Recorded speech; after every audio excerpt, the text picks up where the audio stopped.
Faculty of Science and Health. I've joined in January. Previously, I used to work at the university back in 2011 to 15 in the Institute of Criminal Justice Studies as an online course developer. So over the past 5 years, like Andy said, I've had the opportunity to work with some publishing and education companies, designing fully online postgraduate and MBA programs for various partners across the UK and some in Europe. And I worked with some colleagues who were doing the same thing for US universities. So as you can see, the topic of today is going to be around design thinking and online course design and development. Originally, this was supposed to be 15 minutes, so somehow I managed to stretch it out. So hopefully, this is going to be a little bit more bulky in this session, as it wouldn't have been in the L&T conference. So just a quick kind of introduction to what you're going to see coming up today.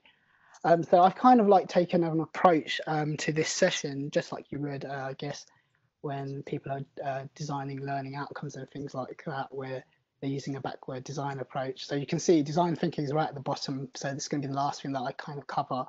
But what I'd like to go over is the challenges that we were faced at the moment, some enhanced approaches that I've kind of like gathered through a lot of research and kind of like observing what other universities have been doing. And I'm going to link this in all to some pedagogy and learning design, specifically around the community of inquiry framework, which is one that I've seen used quite successfully in fully online distance learning programs. And then I'll go over some design thinking approach, which is quite innovative in for online education. And it's a kind of, I'll explain what it is and the processes behind it. So what happened a few months ago? I guess the university had to transform, and here's our beautiful campus. And what had happened across all HE and many sectors is that all universities and other sectors had to transform. And I guess the analogy I try to use is that everyone had to turn themselves rapidly into becoming like Amazon, fully online and just delivering goods and all the services. I was going to use Tesco's as an example because they have a online offering and they also have a bricks and mortar where they get customers coming in. But I noticed that Tesco's actually were letting people in as well. So obviously the campus makes more sense. And what's been circulating around what I've been reading recently is this really nice quote by Lenin. And Lenin said this: there are decades where nothing happens, and there are weeks where decades happen. I think this is a very positive kind of a thing to take away from this, is like the amount of transformation that higher education institutes, further education, all in education really, have to, you know, really transform themselves within weeks. I'm pretty sure Lenin didn't really direct this quote to higher education, but it's really interesting to see that, you know, the amount of work and hard work and that's gone into universities to be able to transform over matters of weeks and overnight.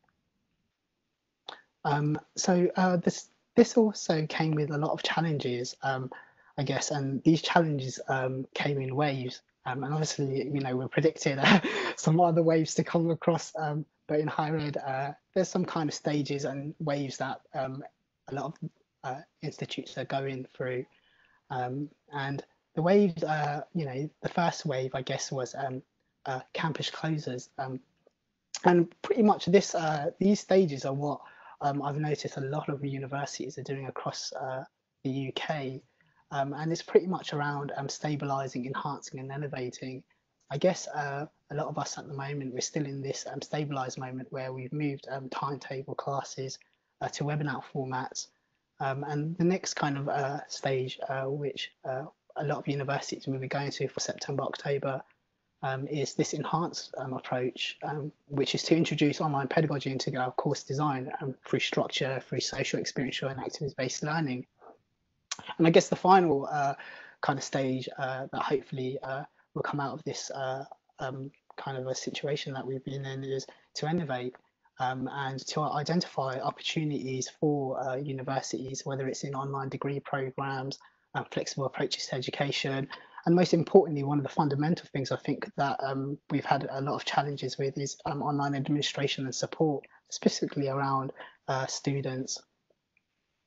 So that was the first wave. And then this second wave is the need for an enhanced approach.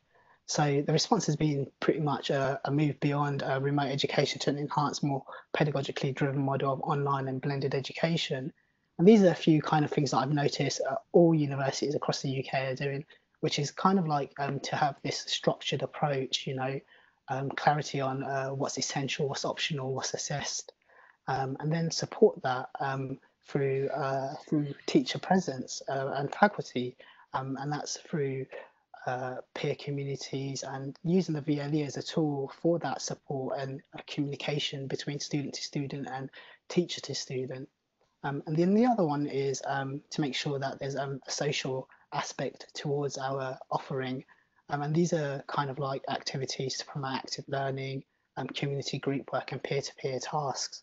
And these are all kind of things that I guess will be used and incorporated hopefully within people's learning design plans as they think about how they're going to deliver their courses throughout the year. And then one of the most important things is experiential, making sure that we're providing students timely feedback around submissions, group work. This is going to be a key thing. And when I talk about the pedagogy of the community of inquiry framework, it really emphasises around this teacher presence, which I'll cover a little bit later. Yeah, I'm covering it right now, actually. So the community of inquiry framework is a model developed by Garrison in 2005. And I used this particular model like throughout online course design development. And where I've previously worked, they use this across like 40 to 60 partner universities. And it's a model that's trial and tested across fully online programs. And it works really, really well. And this model, this framework really pinpoints these kind of three elements, which are social presence, cognitive presence, and teaching presence. And in the heart of all of this is the educational experience. And as you can see throughout these little clusters, we have things like selecting content, selecting climate, and supporting discourse. There's a few things I'll probably cover here in cognitive presence, which hopefully can spark some ideas for people. So in online environments, how do we provide those?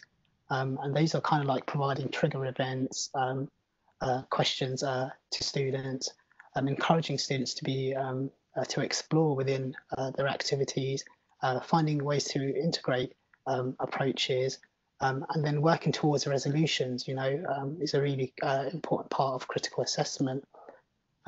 Social presence, this is around not just the teacher presence, but social presence of students. Look for opportunities where students can interact. And these may be incorporated into courseworks. Encourage live sessions, synchronous sessions, asynchronous sessions, where you create dedicated discussion forums. These are very simple kind of tasks, but yet effective if done correctly. Design like collaborative activities as well, debates, group presentations. And the most fundamental one in my opinion, what I believe from my experience to be what creates a rich learning experience, is this teaching presence, the student to student interaction and the teacher to student interaction is ultimately what guides a good learning, a good course. And these are just kind of things, certain kind of strategies that people could take, which are like creating regular announcements, checking in frequently with students, taking part in discussion forums, and holding synchronous sessions in office hours, and setting expectations for students as well around all of this. And this model I'd probably pretty much use in the design stage of course design and development. So pretty much the way I try to explain to the faculty that I work with in terms of when they're designing, going to courses, a lot of people want to create activities and they say to me that they want to create something interactive and engaging. And I try to tell them that, building a course is like building a house, the architect lays down the blueprint, the foundations, maps everything out, finds out the user requirements, and then works with a builder to build the infrastructure of the house. And then the fun stuff comes in, I guess, which is like the interior design and all of that. So um, we shouldn't always, it's easy for any type of developer or designer um, to make a common kind of a judgment and dive into activities, but we really need to focus on creating that blueprint, creating that learning design, making sure we're aligning things to learning outcomes. So this framework, like I say, works really well in those kind of learning design plans. And, you know, like I say, with the teaching presence is so fundamentally important. Over the few days, I've had the opportunity to sit in a lot of meetings where we've had students come into sessions to give us the perspective of how online learning or how our approaches have been, so we can kind of like learn from them. And one of the things that we've noticed is, you know, and it's pretty fundamental, it happens all the time, is that online learning can be a lonely place if you do not have this interaction and engagement with student. And it's very difficult for universities at the moment because, you know, we had to transform. And like I say, one of the first stages is just to make sure that we can stabilize. And the second stage is to enhance and then to innovate. But like I say, this picture, you know, shows different kind of routes, and that some of those routes are blocked, and person inside there is quite seems quite isolated, to be honest. So the third wave is this wave here, which is the social distancing aspect that's going to come out. So obviously certain particular types of courses, you know, we have lab work, and certain times the tools and technologies that we're going to try to adopt may not really work. So social distancing, even as well with large cohorts of numbers of students, how do we actually think about these kind of delivery methods? And these are a couple of pictures I wanted to share.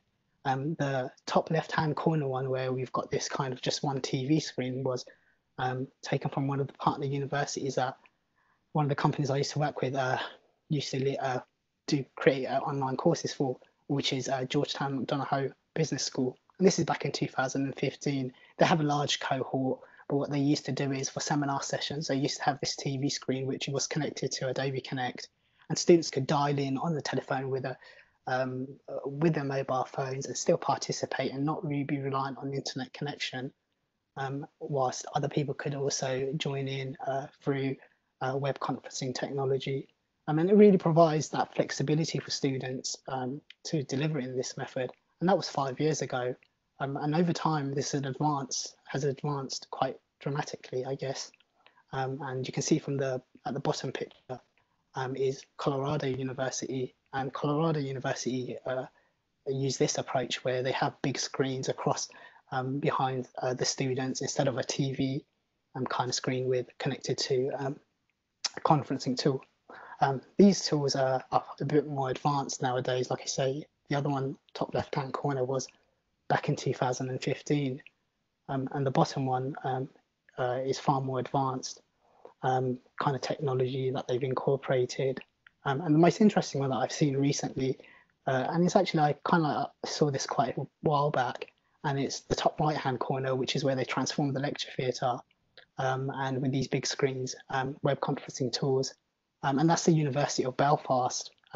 And when I reflect on how this university might deal with social distancing and lectures, this is a really good way of actually meeting or kind of like tackling some of those barriers where we're going to be faced with.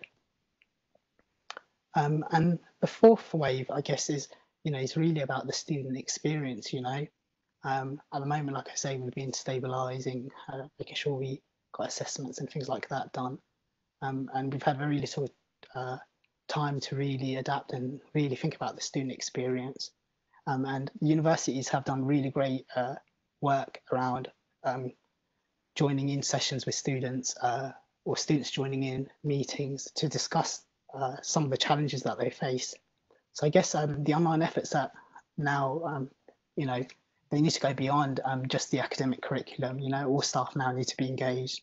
You know, before it was just replicating each one of those components I mentioned before successfully. And, you know, this will require a lot of creativity, care, planning, expertise and technology. but it's fundamentally people at the heart of this to make this a really good, rich learning experience for the students coming September and October. And so this leads me on to like this kind of like the innovation stack, you know, from where I've seen like what's been developed and how we've kind of like moved up this chain. So we've all gone down from like remote delivery to enhanced delivery, and then we're looking at this multi-model teaching, whether it's blended, fully online, depending on the kind of courses that you're doing.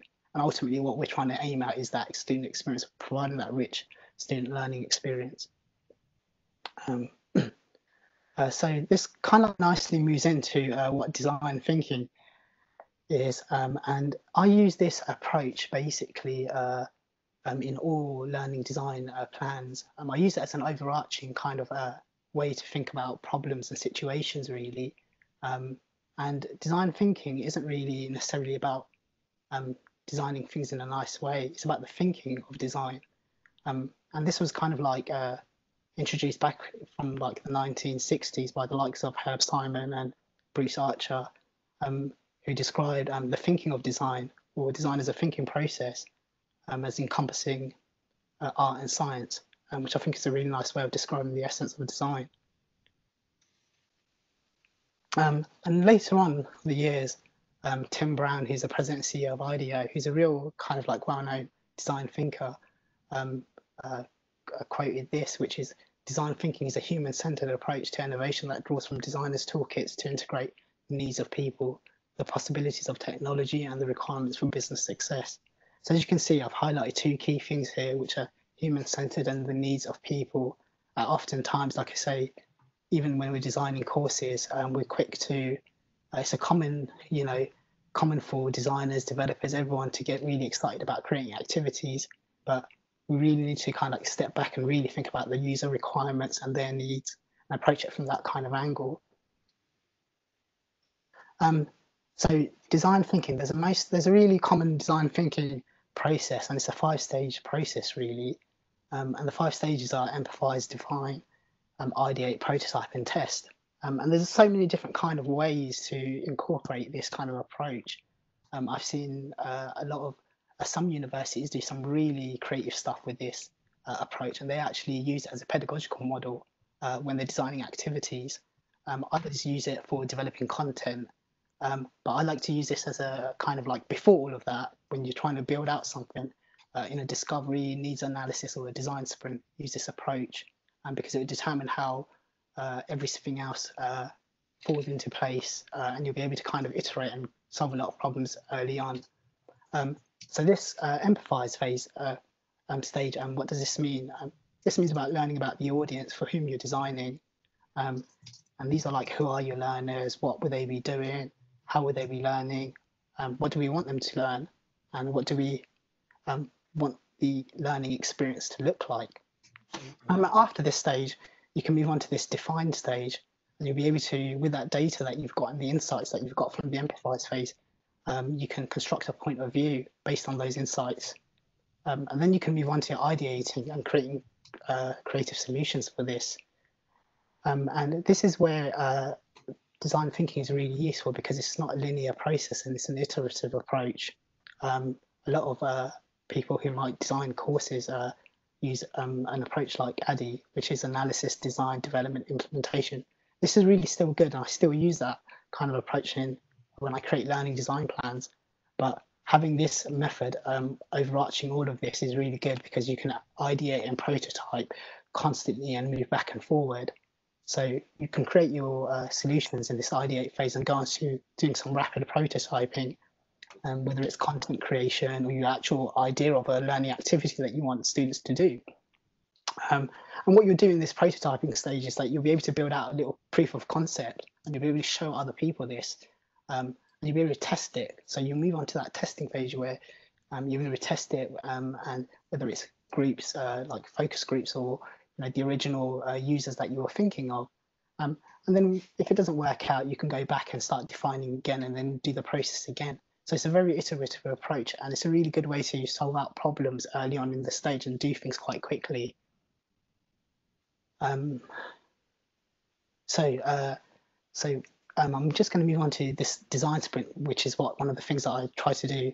And that's pretty much in any type of course when you approach it, really, is to really think about designing things, you know, planning, looking at your learning outcomes, working with your faculty to do this, instead of just like diving deep into creating content, and really think about it very holistically.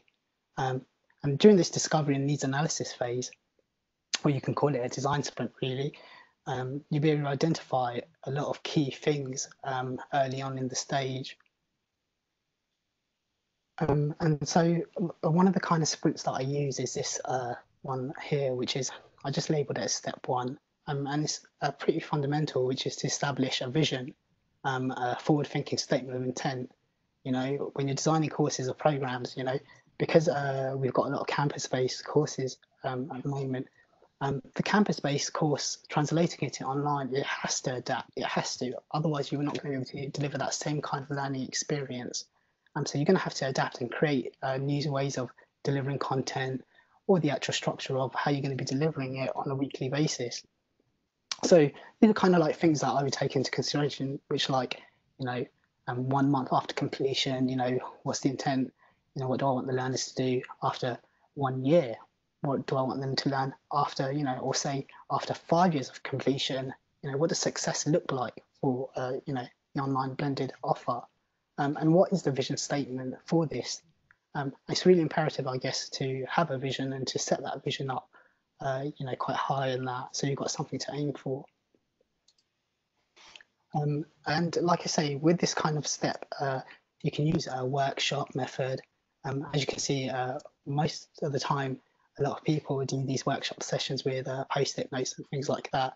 But it's a good way just to kind of be active and generate and do a mental dump on on something quite visual, to kind of see all the kind of thoughts that everyone's had, and to kind of like gather that information and that data.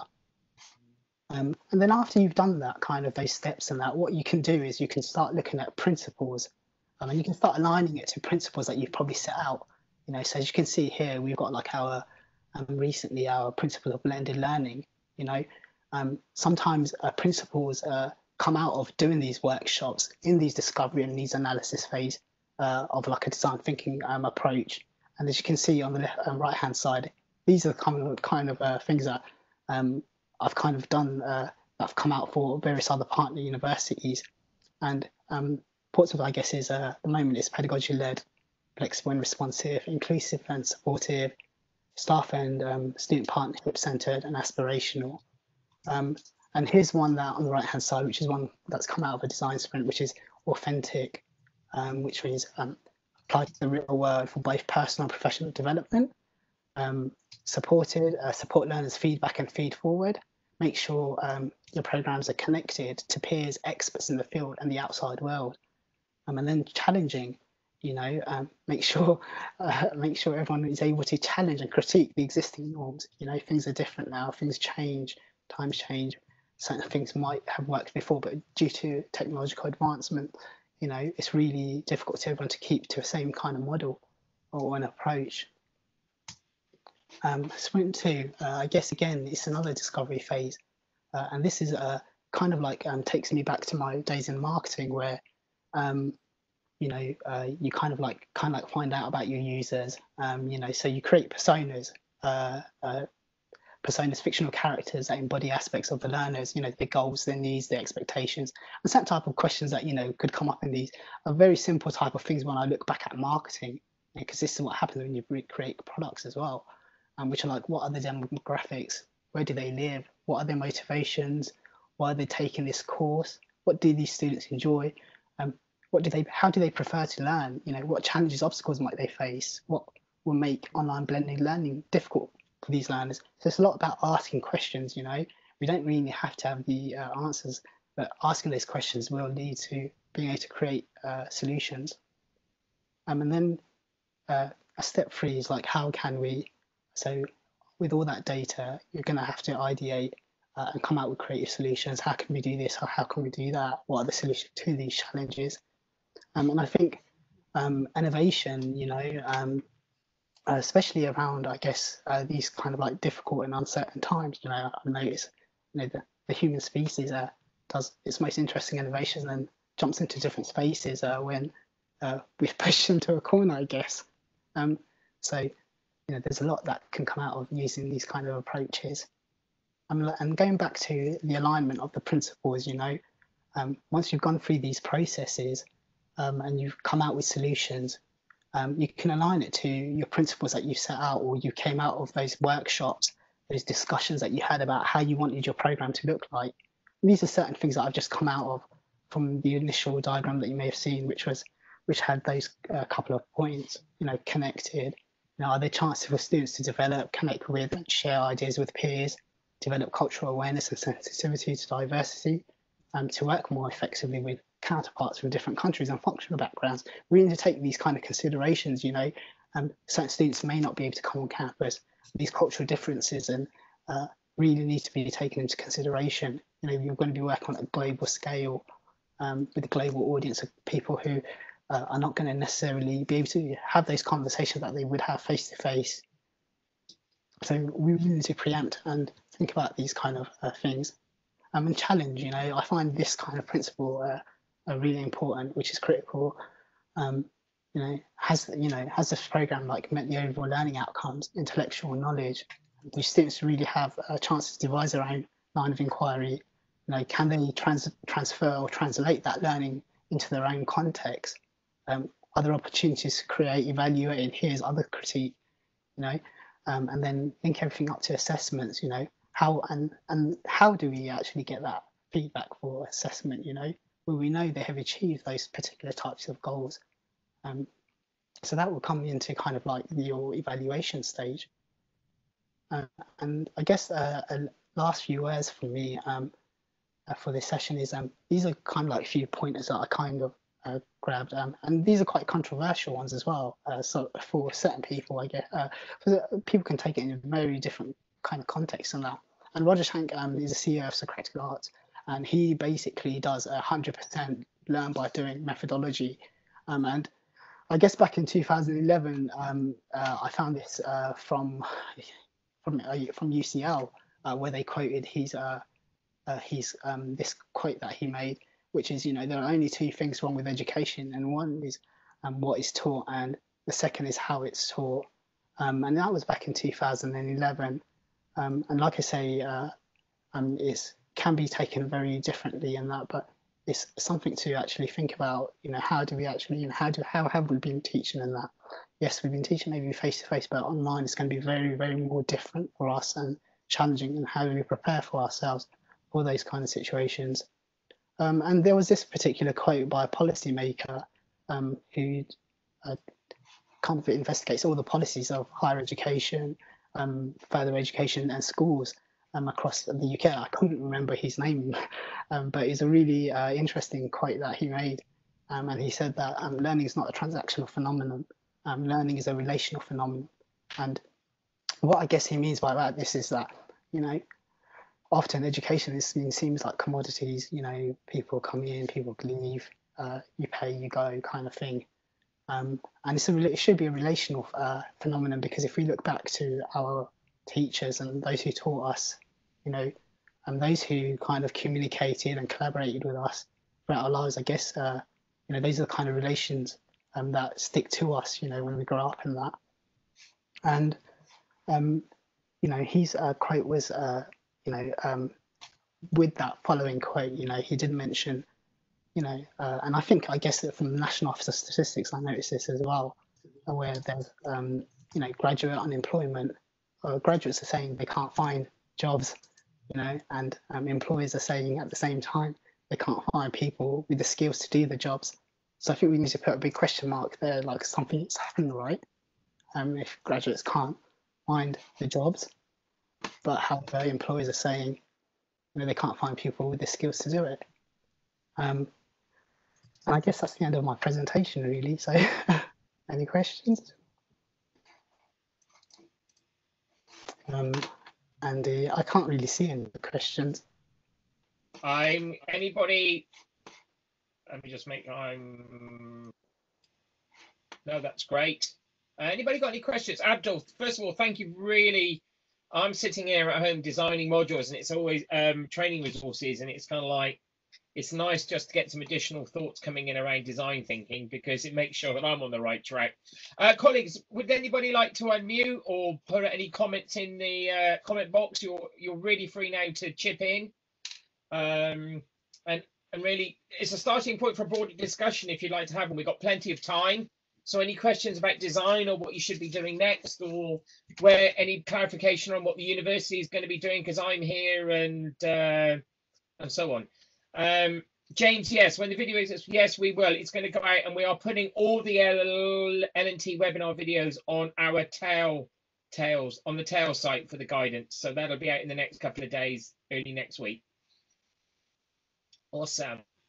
Okay. Oh, we like it. Thank you very much. That's good. Look. Yeah, James, I think James like. James thinks James Lent will fix with the user-centered approach as well. Right, look, if I can answer Jules, just to give you a bit of context on the blended one. Yeah, the accessibility stuff. What we're going for is this. We're doing some training modules around what we call active blended learning. So the training guide for that's actually coming. So it's an interesting discussion about what do you define as active blended learning. At one end in the good old days, it would have been face-to-face and then fully online at the other end, and you'd have picked your point along that spectrum.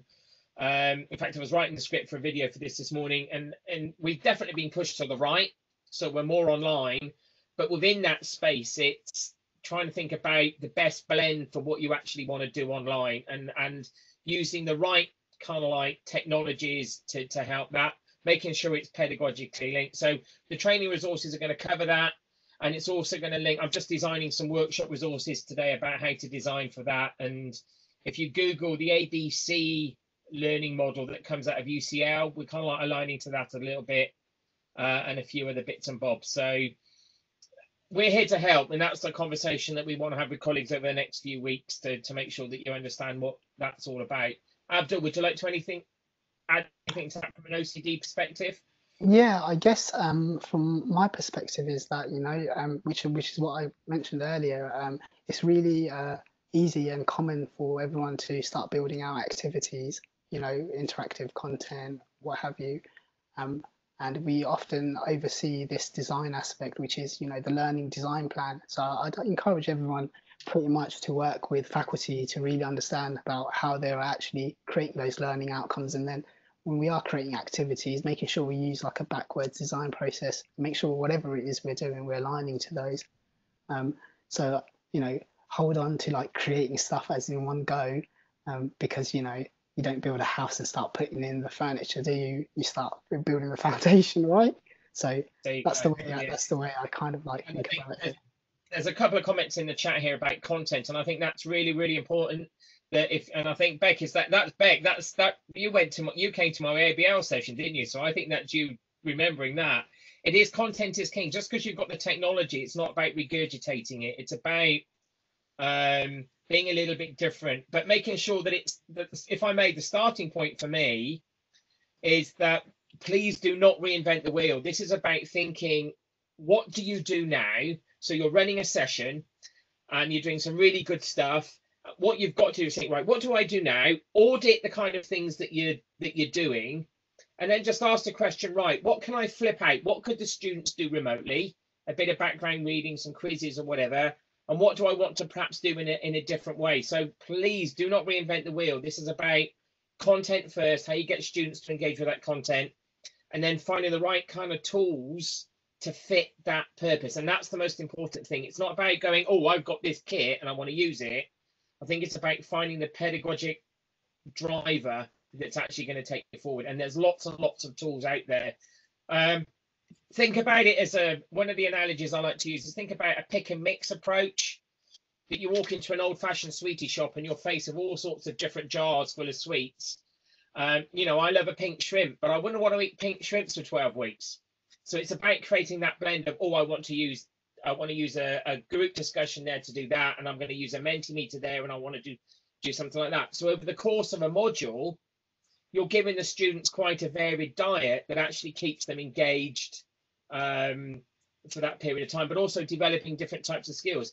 one of the most important things that's come out of a number of webinars that we've had this week, and I think Abdul's picked it up again, is the notion of how do you maintain that relationship with the students online. Content and the delivery is one thing, but the most important thing we still have to focus on is getting that community right, which is going to be really, really important. Abdul, anything to add? No, you touched on it. I've always, I've developed courses like with loads of universities and that, and it hasn't always been that things need to look like really flashy and modern, with graphic design and that. But the actual kind of instructional design that goes into it, the instructions and the guidance from the teacher, and it's all about facilitating, making sure that student to student have that communication, and the teacher to student has that communication, and everything that embodies that, around that is good content, interactive content, the engagement, all of that. But having that community aspect, I find is really, really. I found it to be always successful. It never mattered about how good your learning platform. Certain ones that I've seen, it wasn't about that the learning platform looking great and slick. It was all about, the pedagogy, the drive, the facilitation, those kind of elements. Once you get past that enhanced approach, that's when you can probably innovate and start doing all this other nice stuff. But, and I think the university, we have quite a lot of time to do that kind of stuff. So we're not thinking like, oh my God, we've got to innovate straight away. We can do this in the gradual steps. No. Can I raise a question? Sorry, I don't know. Sorry, is that Peter? Sure. I'm not sure if you want us to ask. I've got a question. Can I go ahead? Or Peter, I was just waiting for Abdul to finish. I was just going to invite you in. So far away. I wasn't quite. Yeah. No. That's really great. I'm all for design thinking. My kind of question, or rather concern, a bit of discomfort, is that I see that as staff, we've been given lots and lots of guidance, and I think most people are kind of get the pedagogy and not the tools type, that kind of approach. But my question, or perhaps observation, is the anxiety, to be honest, I feel about this, is that we don't yet have a kind of a team approach or process to doing it. And in my faculty, or my department, we're going to try and develop some teamwork, because I think it's just a little bit kind of sad in a way that individual module coordinators are all doing all their own individual stuff, and design thinking is all about collaborating. I mean, before we even co-create with students, we've got to kind of co-create with each other. So what's DCQE doing to try and instill this practice of working as a community, rather than here's all the instructions to module coordinators, go away and do your stuff, and by the way, it's got to be ready by this, by the start of term in October. Because I think it's missing. That's my concern, is that we're great on the pedagogy. There are loads of sources of support and tools and design, and people probably have an instinct of how they're going to teach the stuff. But that process of developing, as you put it, is a very lonely process unless you do it in a team. Yeah, absolutely, Peter. I think as well, what it is I can definitely speak for for Faculty of Science and Health, and we have as a faculty, it has been led with our discussions and conferences that we have, about thinking about all these solutions and these problems. So we have done some kind of at least thought process around that. I can't really speak for DCQ, but Andy, I'm hoping you could. Well, I think it's really important. I think one of the tenets of kind of like developing active blended learning is a team approach, because you've got to make sure that collectively, when the students come in, they are getting a nice, sensible diet across a range of modules. You can't plan one module in isolation, and because you're going to, if you're doing exactly the same as somebody else is doing, their experience is going to be rich, and everybody's got different ideas of how to tackle something online. And I think it's really important to share that expertise. And I think at the moment, that's where ActDev and TEL can come in, because if teams want to actually get together to discuss that, we can actually facilitate those conversations and provide some workshop materials to kind of like get that conversation started. So I would just say, please send that back to your your heads of department and faculties, that support to bring people together to have those conversations is there. And for us, it's more time effective for us to come out and do it at a kind of like faculty level than it is sometimes to try and do it on a one-to-one. Yeah. But it is anxious. I'm conscious people are very anxious because it's a steep hill. We've come so far in such a short space of time, but we've got to make sure that everybody feels engaged, is on the same blooming page and journey, really. Yeah, just to add, no, I'm not saying there isn't, teamwork, and in our faculty, yeah, people are doing stuff. But I would love to see the university going to the more the kind of not a stage gate, but some kind of sign-off process. Wouldn't it be great if all the faculties and schools said, right, okay, in this kind of new process, we want to have all our modules at this for teaching block 1 at this draft stage, and as a minimum, we suggest A, B, C, D by a certain date, and then some kind of sort of sign off. But I know a lot of academics want to do things their own way, which is great. But I just think we've got a massive opportunity to kind of systematize it, but without telling people what to do, which is a difficult balance. Thanks for that offer. That's a really good offer. Thank you. You may have all seen it, but the communication this week about the Moodle templates that are coming out, you need to talk to your OCDs now and make sure that your modules are kind of like rolled over. Get the OCDs in to get your modules rolled over, because as soon as that does that kind of structure and template that you're looking for is coming to give that kind of consistency across the piece. And a lot of the resources that are coming out now will be designed to help colleagues populate that kind of approach. That is exactly what I think that you're looking for. So there's a greater degree of consistency coming out, particularly on Moodle, but then using that as a starting point and then encouraging staff to think about how they can wrap other technologies into that to do it. But the OCDs are briefed, they're ready to go. It's all kind of like in place. We just need you to roll over. There's a Moodle site designed to support that Moodle transition. We've got a transition module coming towards the end of the month that's got some more resources and training in it. And then we're going to have this L&T festival in July just to help. But also we're running all these types of events. If anybody's got any particular problems or they want to have a chat, then they can come straight to me. They can come to ActDev, the TEL team.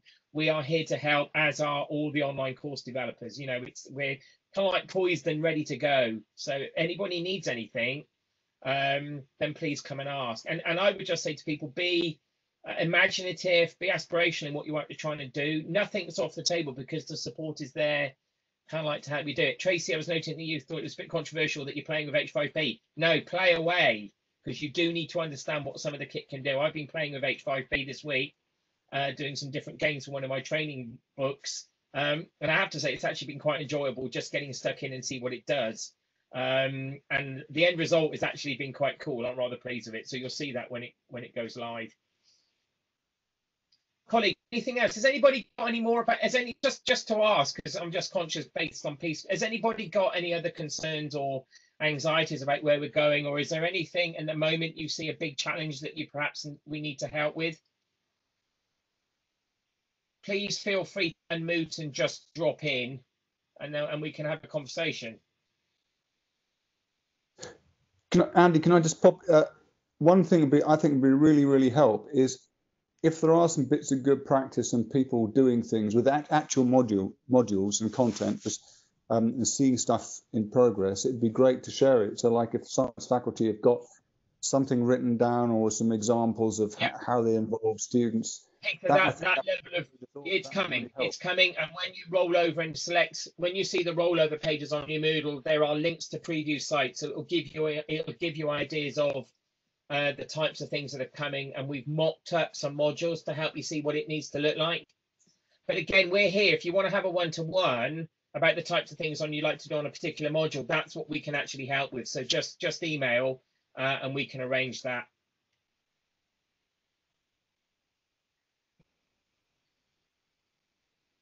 Anybody else? I'm conscious that it's very challenging times, but I think when we look back and see where we've come from over the last couple of months and what people have done, it is quite amazing. Something that from an academic point of view we've been trying to do for years, we've kind of like to say that you've turned around and gone online in a couple of months. It's quite a substantial area of activity. So, you know, we all must stand back and give ourselves a bit of a pat on the back, I think. And remember that we're all in the same boat and we're going to go forward. Pat, exactly. Right, I'm conscious of the time. Jules, flexibility. I am the last person to be told how to do something. I hate it. I hate having my wings clipped. I've been in the system a long time. So there is flexibility of the types of things. We're not in any way, shape or form telling you what you can and cannot do. Effectively, what we're doing is giving you a playing field with 4 lines around the outside and saying, right, that's the pitch that you can play in.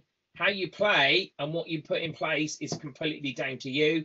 And we're here to help you develop that. That's what we're trying to do. But flexibility, yeah, absolutely.